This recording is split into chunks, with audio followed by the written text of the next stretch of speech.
Minister, respectfully, I'm looking at the PBO's report right now, and he goes through each quintile of the income brackets. In Alberta, each and every quintile will see a net loss. In Saskatchewan, all but the very lowest income, and the same in Manitoba. So I take your point that it is progressive, but in those instances, in those provinces, it's only those at the lowest part of the income scale that will see any net benefit. Everybody else, and certainly those in the second income bracket, are not exactly, the richest of Canadians. And once again, when your government said what this program was intended to accomplish, it made a promise to Canadians that they wouldn't be out of pocket for it.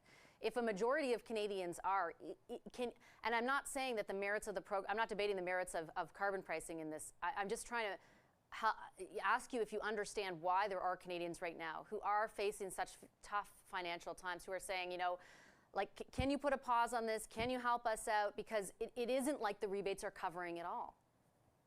Well, we're doing a number of other things, Vashi, to help Canadians and to support Canadians through the transition to a lower carbon future, like a program to help people to get off home heating oil, which is much more expensive, much more polluting than using heat pumps, for example. So we're working with a number of jurisdictions across the country to do that. And as you said in the introduction about the Parliamentary Budget Officer, I mean, he acknowledges that he doesn't take into account the cost of the impacts of climate change. And let me give you just one example. Summer of 2021 in British Columbia, the overall economic impact of natural catastrophes that year alone, in British Columbia alone, $17 billion.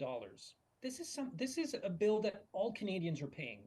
And that's 1 year, one jurisdiction in Canada. I get all that, and I'm not negating it, but that isn't what you told Canadians carbon pricing would be. You didn't say it's going to cost you, but we'll do all this other stuff to help you. You said our rebates will cover you.